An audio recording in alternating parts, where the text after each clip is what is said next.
In today's video, I'm going to teach you how to use the cut tool in Affinity Designer. The cut or knife tool is perfect when you want to slice a vector shape into separate pieces so you can reposition, recolor, or edit them independently. I'll guide you through a clean, reliable workflow and share a few practical tips along the way. Start by opening Affinity Designer on your computer and loading the document you want to work on. If you already have artwork on the canvas, great. If not, make sure there's at least one vector shape ready to go. Click the shape on your canvas to select it. You'll know it's selected when you see a bounding box and control handles. The cut tool works on vector objects, so if nothing happens later, double check that the shape isn't a raster image. On the left toolbar, locate the drawing tools. Click on the pencil tool to reveal that group if needed, since related vector editing tools often live together there. Now choose the knife tool. Your cursor should change to indicate you're in cut mode.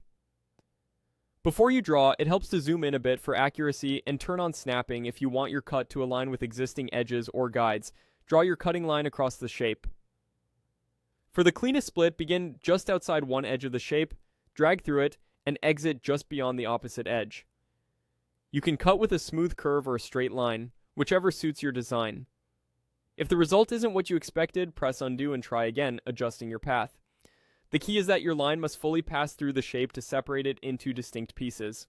Switch back to the Move tool, the black arrow at the top of the toolbar, to return to selection mode. This makes it easy to see and manipulate the new parts you've created. Click one of the cut pieces to select it and drag it away from the other. If the entire object moves as one, deselect and click directly on a single piece, or check that your cutting line actually crossed the shape completely. Use your arrow keys to nudge for precision, and zoom out to confirm both halves are independent. Once separated, you can rotate, scale, or recolor each piece individually, which is great for building layered illustrations, offset shadows, or custom patterns.